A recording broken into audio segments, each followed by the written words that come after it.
Good morning. Now it's time for our first segment in the breakfast show, and we will talk about the tourism sectors and the impact of the recent excavations and archaeological discoveries on tourism and the flow of tourists to Egypt. And we will also talk about expectations for the coming period with our dear guest, Mr. Elhamy, Elzayat, tourism expert. Good morning. Good morning. So, sir, let's begin with the impact of coronavirus worldwide on tourism. Yes, the impact is much more than anticipated. I mean, earlier in March, April, they anticipated between 60 and 70% losses. Now we have achieved, worldwide I'm speaking, 70% losses in number of tourists. They dropped to 700 million tourists less than the year before, than 2019, 700 million less.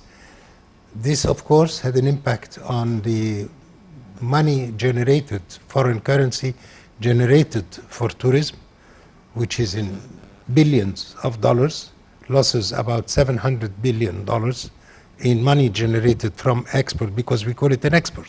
Tourism is an export in itself. And then we have the other impact is the less flow to all the sites in the world. Now, the number of jobs lost worldwide in tourism is 129 million jobs. So it's horrendous. And by the end of this year, it may reach 200 million jobs, which means a lot, because you have the hotels, the restaurants.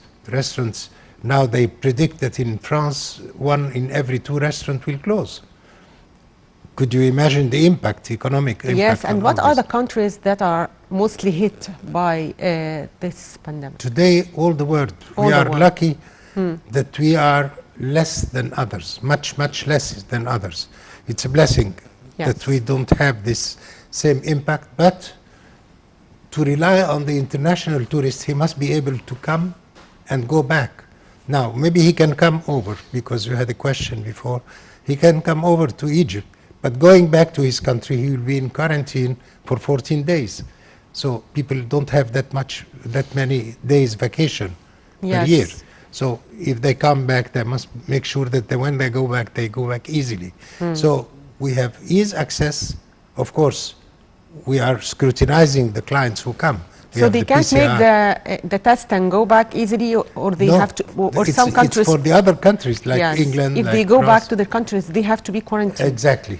Even if they have the test. Even if they have the test. So it makes so people don't want to come. Some countries don't have these restrictions, and that's why you see some tourists from these countries like Ukraine, Belarus, but the Czech Republic now. But every day you see a change in the map. You know, France started opening and then it closed all of a sudden, all of it. Today the news is that it's better. It's decreasing the number of COVID-19, the people who are to 13,000. They attained 2 days ago 25,000 persons. So it's a hell of a lot. As for the United States, let's not talk about it, because the number are tremendous. Now the good thing, because we shouldn't be like this all the time, but the good thing is that they discovered several vaccines now. One in the States with 84.5%, 94.5% success. And of course the other one, which is the UK, it's Germany, it's 92. Also in China.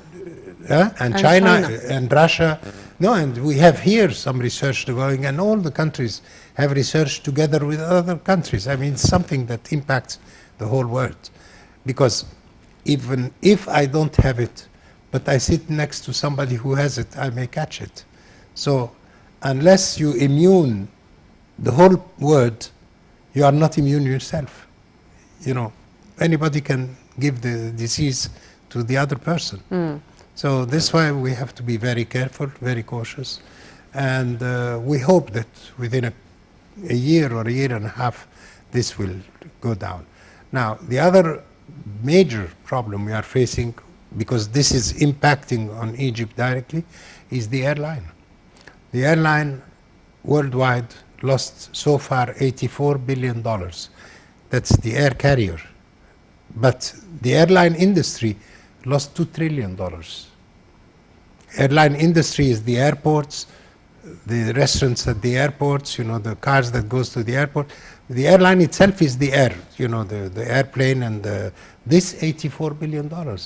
And they reckon that some of the mega carrier will go bankrupt within a year, despite the money that the government have put into this airline.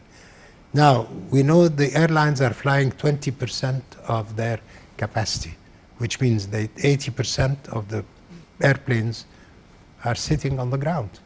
So this is tremendous loss. So you think that people are preferring not to move? Everyone is staying in his country, and this is impacting they prefer aviation industry. Exactly, because there are no airplanes. But you see, for example, yesterday or the day before, because of Thanksgiving, it's coming soon in the States. So because the airlines are very hungry for business, they increase the flights in overnight, by hundreds of flights, because the families want reunion. But some governors in the United States are against this kind of reunion. They don't want a lot of people to get together. But anyhow, the airlines have increased, but it's very temporary. It's until the end of November, and that's it. That's just for this weekend, the last Thursday of November. So, in general, the picture is not that good or that promising. When will it get back to normal? That's the question. I think after the vaccine, maybe it's worse. After the vaccine, it will be the start. After, let's say, a year from now at least, they reckon that by the third quarter of 2021, some tourists will come back, not to Egypt in general, which means September, October, November of this next year. But it won't be the flow we normally expect. The flow we normally expect is tied to the airline. And the airline are expected to go back to a normal schedule like 2019, not like they should have grown, by 2024. So you have to restrict yourself, but with what the airline are doing, because this is our major factor. Now, are we in Egypt where we stand? We stand, of course, we are part of the world. But what is good is that the government is sparing no efforts to do new things so that we get well prepared. For instance, if you have been to Tahrir Square by night, it's splendid. This will take us to the achievements that were done in the tourism sector in the past period, also during the COVID-19 pandemic. Exactly. It was a chance for the government to renovate some historical areas here in Egypt. So can we shed light on this? Yes, and despite the fact that there are many priorities, the government has not failed into renovating a lot of things. If we go from north to south, I started by Tahrir Square. If you have seen it by night, I was very, very pleased. It's something that really gave me an excellent feeling, because the lighting is like columns of the temples. So all the buildings around the square are columns of temples, because in the middle of the square you'll have an obelisk and 4 rams, the rams that they brought from Luxor. They haven't been unveiled until now, because they are waiting until they get the mummies of the kings from the Cairo Museum to the new museum in the east. It's a beautiful museum, the Civilization Museum. So they will move them, and they want to have a parade, because these are kings. It's mummies of 20 kings that will be moved, and there will be a fantastic parade. So they are preparing all the roads that leads to the new museum. In the other museum, of course, it's almost finished, but it will not open now until we start seeing a movement, because you want to open and make it something big. I mean, the president has to invite big people, lots of people, good standing presidents, heads of governments, and so we have to wait. because once it's done, it's publicity in itself. But you don't want to do it now when you won't get anybody, and then people will forget it. So we are waiting to do it. On the other hand, the logistics part of the pyramids is being prepared completely. Yes. I don't know if you have been there. There is a magnificent The plateau, tent. the whole plateau. The whole plateau. Yes. There will be, it's a company, of course, that will handle this, private company, the logistics. They are getting 36 buses, electrical, so no fumes. So it Yes. will remain a clean area. 11 microbus, and all the camels and all this will be removed to the back. And to do this, the opening, you have to go to the pyramids from the rear, not from the front as you used to go. There will be a way from Fayoum Road. And if you see Fayoum Road now, you will be shocked. It's so huge. I get lost on my way home sometimes. I don't know where I am. It's huge. It's because you have to, and this is good thinking for the future. Planning. Because It's absolutely, planning for it's the very future. good planning, because the buses will turn at one point and you can't stop this. So, it has to be very well planned so that all this traffic flow will go easily. If you go to Saqqara, you will see the roads are being prepared. They covered the river, the small river that were there, one Saqqara in Mansouriya and Marioteya, and there is a highway on top of them, so that's better than you used to see all the buffaloes coming in front of you and you don't know when you are driving. And plus the bumps, you had a lot of bumps. This will be avoided, so we are getting ready. In other terms, few countries. I'm not mentioning the big roads. And what are the expectations for a boom here? To me, Egypt can benefit more than other countries, but we have to be cool and wait. Tourists, you don't press a button, you get tourists. But I think in the summer, we saw the flow of tourists to some coastal areas like Sharm el-Sheikh and Hurghada, and that wasn't expected, but still. It's very low compared to what we used to get, over 1 million tourists a month. Okay.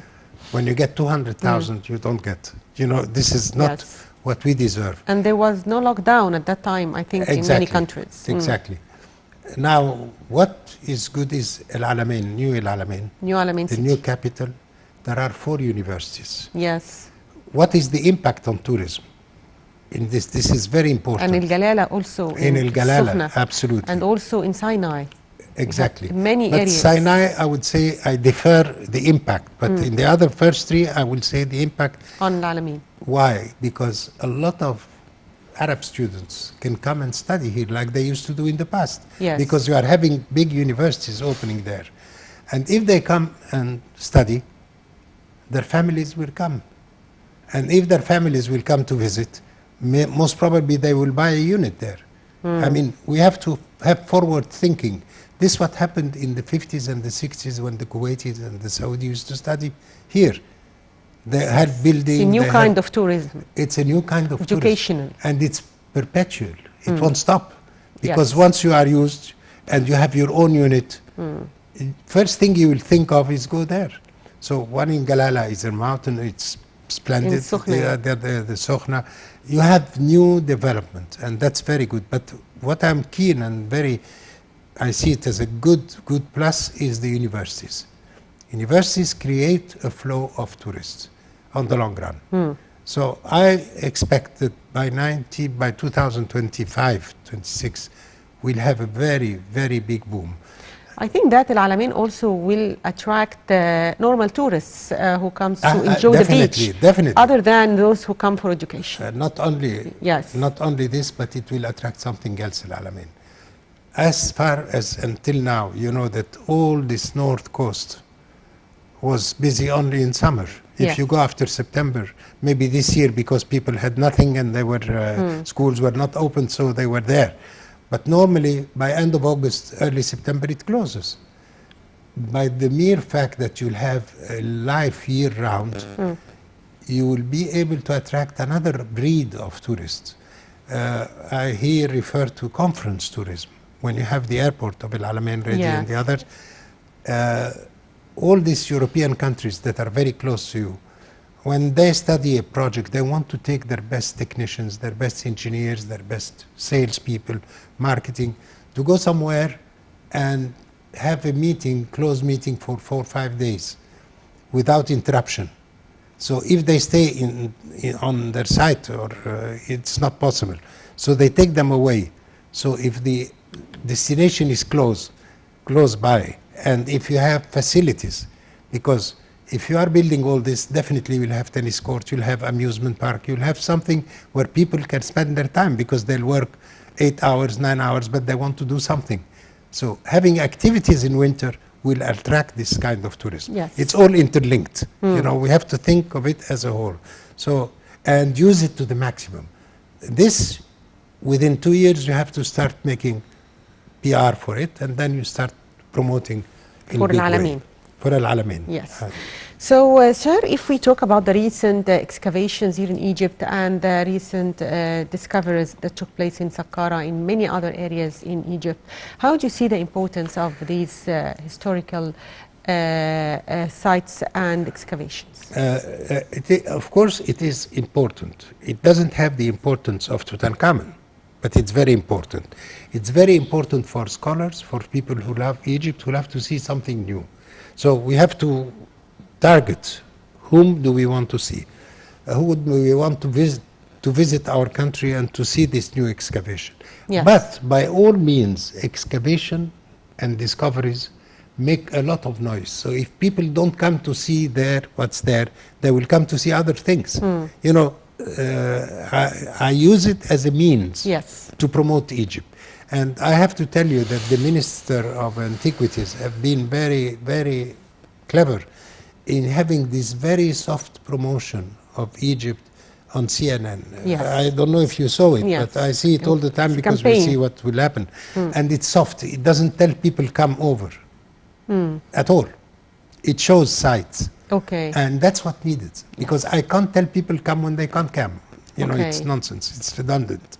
So it's done in a way that it's very interesting, and I'm enjoying it, honestly speaking, because I see that's the best soft promotion you can do for the time being. You can't do better. Yes, true. Yeah. So, sir, finally, I'd like to thank you, Mr. Elhamy. It's my pleasure. Thank you, sir. Mr. Elhamy, tourism expert, thank you for being with us today. And dear viewers, now we'll go to visit Kafr al-Sheikh's museums, and it aims to display the regional history and many artifacts that have been uncovered. The museum is now the gift of the president to the people of this governorate, so let's have a tour in this interesting museum.